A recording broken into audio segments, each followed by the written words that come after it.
신앙 고백하심으로 새벽 기도회를 시작하겠습니다.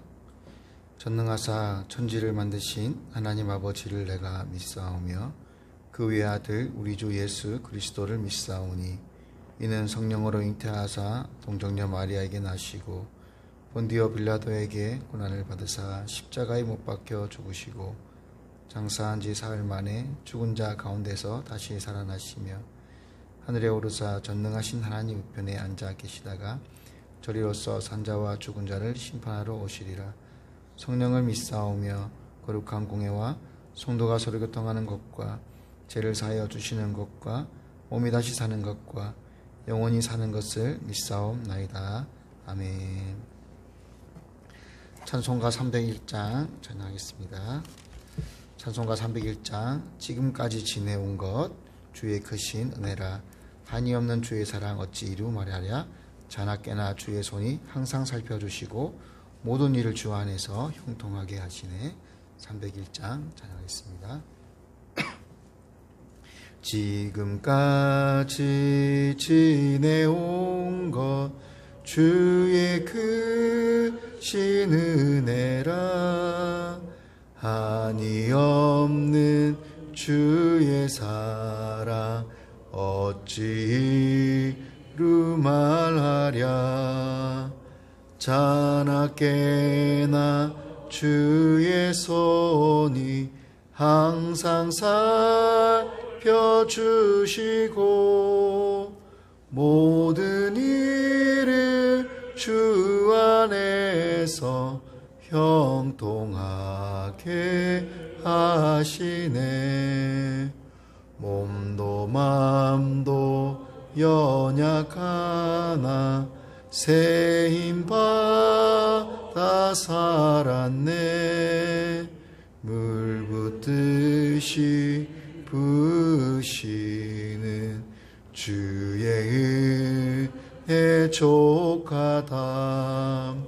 사랑 없는 거리에 나 험한 길 헤맬 때 주의 손을 굳게 잡고 찬송하며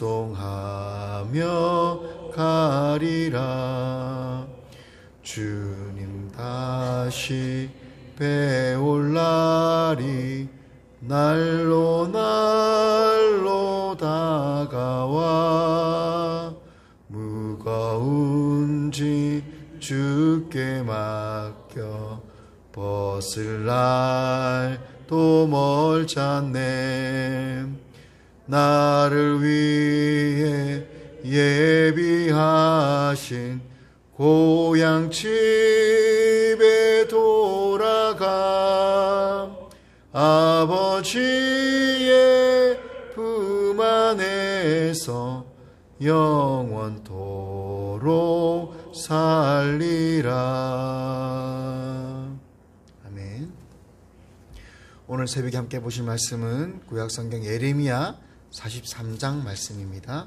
예레미야 43장 1절부터 마지막 13절까지 말씀 보겠습니다. 구약성경 1122페이지 정도에 나와 있습니다. 예레미야 43장 1절부터 마지막 13절까지 말씀 보도록 하겠습니다. 예레미야가 모든 백성에게 그들의 하나님 여호와의 말씀 곧 그들의 하나님 여호와께서 자기를 보내사 그들에게 이르신 이 모든 말씀을 말하기를 마치니 호사야의 아들 아사랴와 가랴야의 아들 요하난과 모든 오만한 자가 예레미야에게 말하기를 내가 거짓을 말하는도다. 우리 하나님 여호와께서 너희는 애굽에서 살려고 그리로 가지 말라고 너를 보내어 말하게 하지 아니하셨느니라. 이는 네리야의 아들 바룩이 너를 부추겨서 우리를 대적하여 갈대아 사람의 손에 넘겨 죽이며 바벨론으로 붙잡아 가게 하려 함이라. 이에 가랴야의 아들 요하난과 모든 군 지휘관과 모든 백성이 유다 땅에 살라 하시는 여호와의 목소리를 순종하지 아니하고 가랴의 아들 요하난과 모든 군 지휘관이 유다의 남은 자 곧 쫓겨났던 여러 나라 가운데에서 유다 땅에 살려 하여 돌아온 자 곧 남자와 여자와 유아와 왕의 딸들과 그다리아에게 맡겨둔 모든 사람과 선지자 예레미야와 네리야의 아들 바룩을 거느리고 애굽 땅에 들어가 다바네스에 이르렀으니 그들이 여호와의 목소리를 순종하지 아니함이르라. 다바네스에서 여호와의 말씀이 예레미야에게 임하여 이르시되 너는 유다 사람의 눈 앞에서 내 손으로 큰 돌 여러 개를 가져다가 다바네스에 있는 바로의 궁전 대문의 벽돌로 쌓은 축대의 진흙으로 감추라. 그리고 너는 그들에게 말하기를 만군의 여호와 이스라엘의 하나님께서 이와 같이 말씀하시되 보라, 내가 내 종 바벨론의 느부갓네살 왕을 불러오리니 그가 그의 왕자를 내가 감추게 한 이 돌들 위에 놓고 또 그 화려한 큰 장막을 그 위에 치리라. 그가 와서 애굽 땅을 치고 죽일 자는 죽이고 사로잡을 자는 사로잡고 칼로 칠 자는 칼로 칠 것이라. 내가 애굽 신들의 신당을 불지 않으며 그들을 불사르며 그들을 사로잡을 것이요 목자가 그의 몸에 옷을 두름같이 애굽 땅을 자기 몸에 두르고 평안히 그곳을 떠날 것이며. 함께 보겠습니다.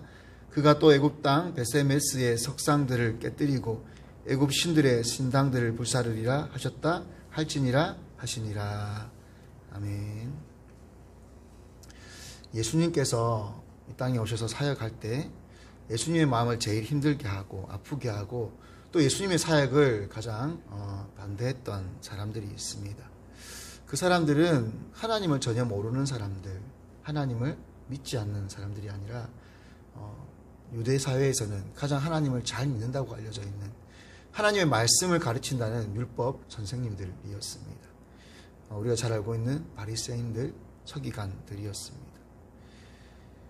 그 사람들이 하나님을 잘 믿는다고 하면서 하나님이신 예수님을 반대하고 예수님을 향해서 귀신 들렸다, 그렇게 예수님을 공격하였습니다.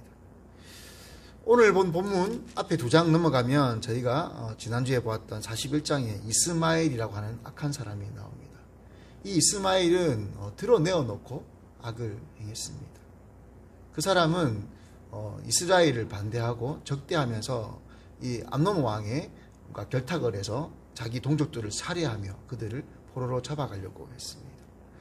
그런데 오늘 본문에는 모양과 겉모양과 행동과 이 느낌은 완전 다르지만 실상 그 마음 가운데 회칠한 무덤과 같은 사람이 나옵니다. 바로 요한왕과 또 함께 있는 다른 지도자들입니다. 오늘 본문 43장 2절에서는 이렇게 말합니다. 호사야의 아들 아사랴와 가레야의 아들 요한왕과 모든 오만한 자가 예레미야에게 말하기를 내가 거짓을 말하는도다. 우리 하나님 여호와께서 너희는 애굽에서 살려고 그리로 가지 말라고 너를 보내어 말하게 하지 아니하셨느니라. 이들은 여전히 자신들이 하나님의 편에 있다고 말을 하는 겁니다.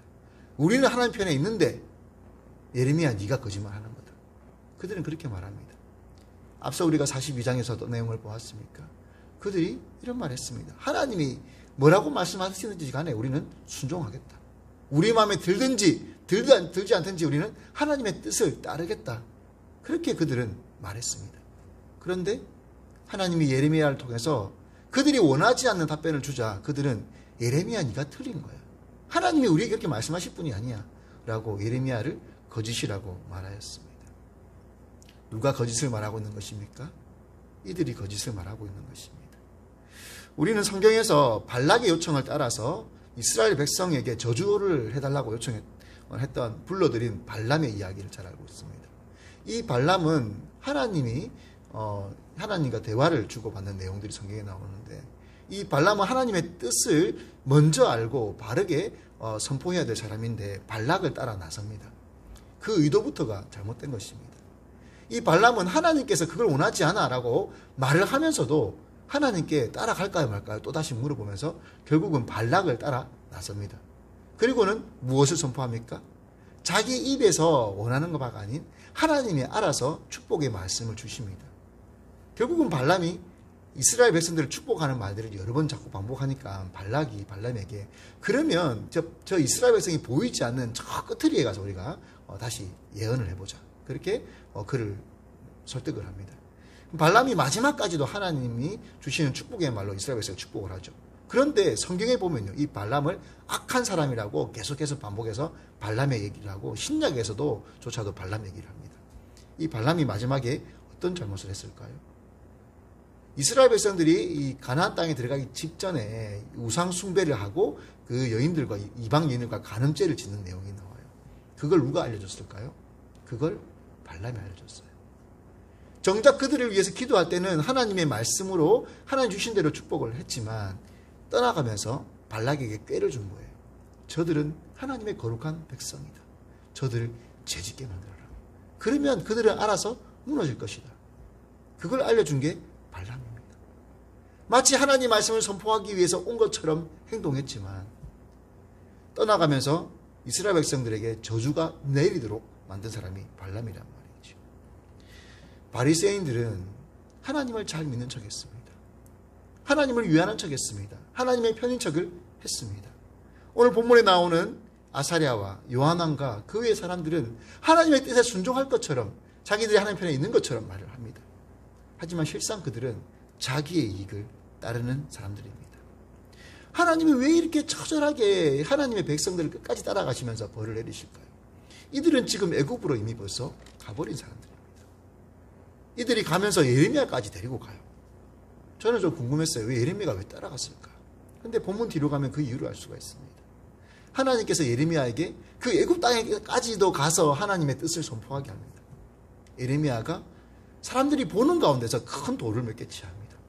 그리고는 그 돌을 왕의 문이 있는 그 문벽에 있는 축대에다가 돌을 놓고는 그 돌을 감추죠.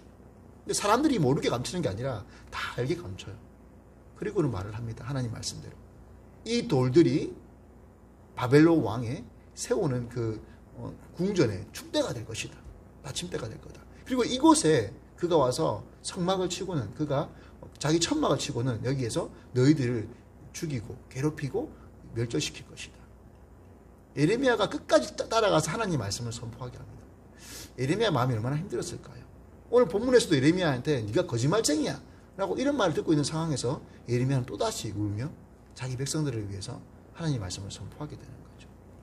왜 하나님은 끝까지 이렇게 따라가서 그 다른 나라까지 피난 간 자기 백성들을 심판하실까요?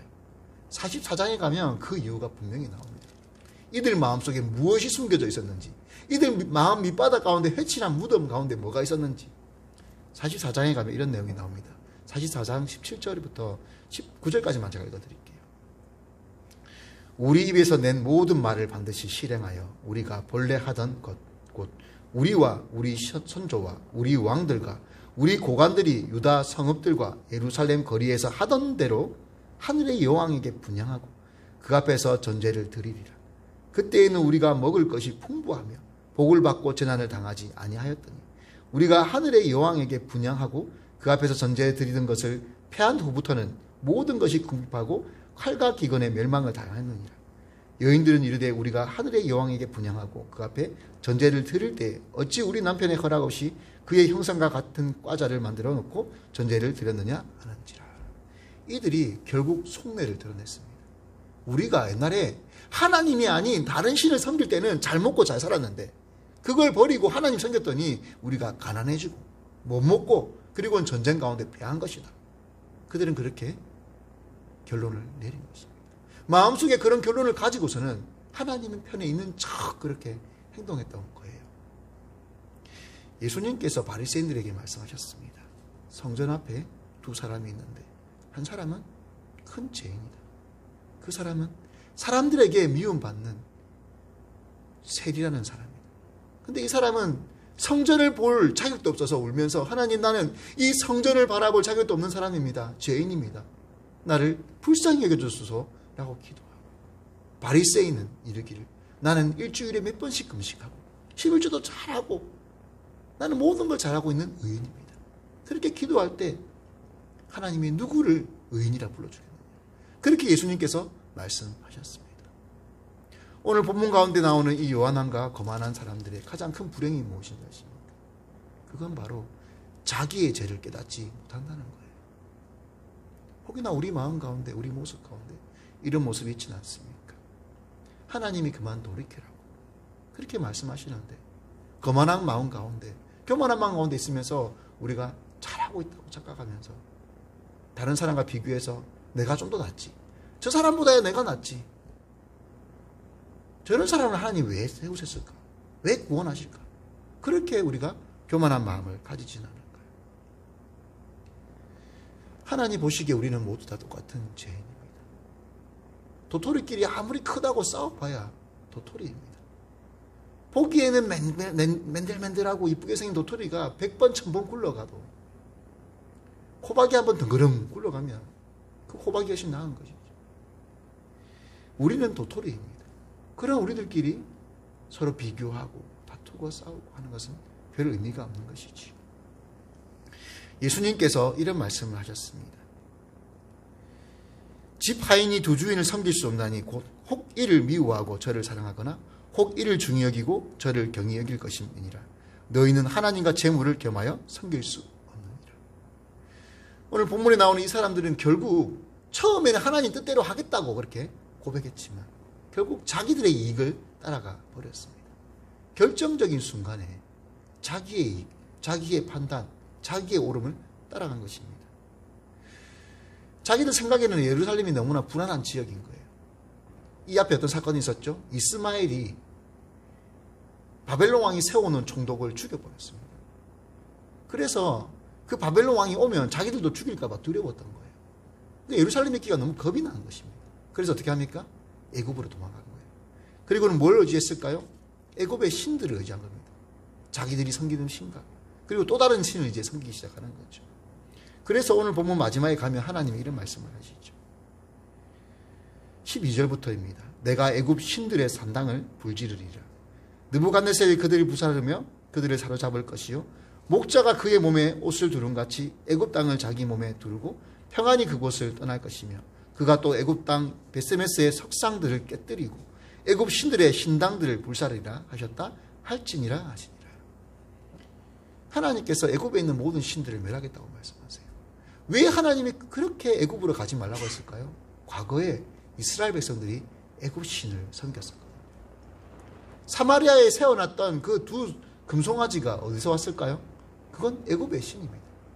그들이 과거부터 섬겨왔던 그 신을 다시 찾아간 거예요. 이 땅에 그 무엇도 우리가 하나님 외에는 의지할 것이 없습니다. 사람들은 물질을 혹은 지식을, 명예를, 권력을 혹은 사람을 의지하려고 합니다. 하나님 외에 우리가 바라볼 것이 없습니다. 지금까지 지내온 것 모두 누구의 은혜입니까? 하나님의 은혜입니다. 우리가 가지고 있는 이 썩어질 육체조차도 하나님 주신 거예요. 하나님이 공기를 만들어 놓지 않았다면, 태양을 만들어 놓지 않았다면 우리가 어떻게 살아있을 수가 있겠습니까? 태양이 지구보다 조금만 더 가까워졌다면 우리는 다 죽었을 겁니다. 조금만 더 태양과 지구의 거리가 멀어졌다면 우리는 다 얼어 죽었을 거예요. 어떻게 할 수 있죠?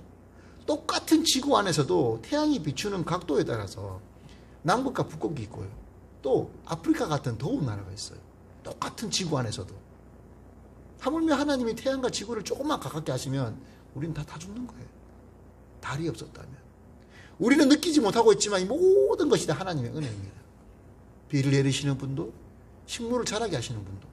근데 지금 이 이스라엘 백성들이 남은 유다 백성들이 뭐라고 합니까? 우리가 심판받은 것은 우리의 죄악 때문이다 고백하지 않고 우리가 우상을 섬기다가 섬기지 않아서 그런 거예요. 그렇게 이들이 고백하지 않습니까? 우리 마음 가운데 혹여나 하나님 외에 다른 것을 섬기거나 구하는 것이 있다면 그 모든 것을 내어버리기를 축복합니다. 그래서 오직 하나님만 바라보고 하나님의 기쁨이 되어지는 우리가 되어지기를 축복합니다. 오늘 본문에는 이 유다 백성들의 안타까움이 뭐냐면요. 하나님의 자녀들은 가는 곳곳마다 축복의 통로가 되어야 됩니다.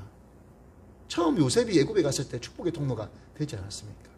근데 유다 백성을 따라서 재앙이 따라가요. 재앙이. 우리는 아름다운 덕을 선포해야 될 백성들인데 내가 가는 곳에 재앙이 함께 따라가면 우리가 얼마나 나쁜 사람들이 되는 것입니까? 우리가 가는 곳에 빛과 소금이 되어지고 생명 냄새가 다시 풍겨나기 시작하는 그런 우리들이 되기를 축복합니다. 코로나 때문에 많이 힘든 시기죠. 저는 참 감사한 것이 저희 장정교회가 너무 자랑스러워요. 작년에 그 힘든 시기 가운데도 후원하는 교회들에게 더 많은 후원금을 보내주고 또 힘든 가운데 선교사님들에게 후원을 끊는 교회들이 생기는데 우리가 선교사님을 파송을 하고요. 또 어저께 또 기쁜 소식이 있었어요. 장학위원회에서 후원하는 교회들에게 그 목회자 자녀들이 얼마나 힘들겠습니까? 지금 시기에. 그들에게 6개의 교회에게 또 후원금을 또 저희가 또 추가로 보내기로, 장학금을 보내기로 결정을 했어요. 이런 아름다운 생명 사역들, 남들을 돕는 귀한 사역들을 더 해가는 우리가 되기를 축복합니다. 기도하겠습니다. 하나님 아버지, 하나님의 백성들은 가는 곳곳마다 거룩하신 하나님의 영광을 드러내고 또 하나님의 영광을 드러내고 예수님의 사랑을 흘려보내는 백성이 되기를 원합니다. 그런데 오늘 본문에 보니 남아있는 유다 백성들이 그 큰 심판을 경험하고서도 또 애굽으로 가서 하나님의 재앙이 따라가는 그러한 안타까운 모습을 보게 됩니다. 혹여나 주님, 우리의 모습 가운데 하나님 아닌 다른 것을 더 사랑하고 또 구하는 모습이 있지는 않습니까? 혹여나 하나님과 재물을 겸하여 섬기려고 하거나 결정적인 순간에 하나님이 아닌 다른 것을 선택하는 우리의 모습이 있다면 주님 깨닫게 하시고 돌이키게 하시고 오직 살아계신 하나님만 바라보는 우리가 되도록 붙들어 주시옵소서. 우리의 모든 것이 하나님의 은혜임을 고백합니다. 우리 곳곳에 있는 호흡조차도 하나님의 은혜임을 고백합니다. 하나님의 은혜를 통해 살아가는 우리들이 오직 하나님 영광만을 위해 살게 도와주시옵고 이 종말 시대 가운데, 마지막 시대 가운데 귀한 하나님의 택한 백성들이 하나님의 아름다운 말씀을 선포하며 아름다운 덕을 선포하여서 많은 사람들을 주께 돌아오게 하고 우리 하나님께 기쁨이 되어지는 귀한 교회, 귀한 성도가 되어지도록 축복하여 주옵소서. 주님이 코로나 시기 가운데서도 소수의 성도를 놓고 눈물로 기도하며 섬기는 목회자들이 있습니다. 또 어떤 의료의 혜택과 안전이 보장되지 않는 가운데서도 생명을 담보로 저 먼 나라에 가서 복음을 전하는 선교사님들이 계십니다. 주님, 그들과 함께하여 주시고 그들의 생명의 담보를 주님께서 제물로 받아주셔서 그 죽음의 땅에 생명 냄새가 가득가득 넘치도록 축복하여 주옵소서. 우리 주 예수 그리스도의 이름으로 기도드립니다. 아멘.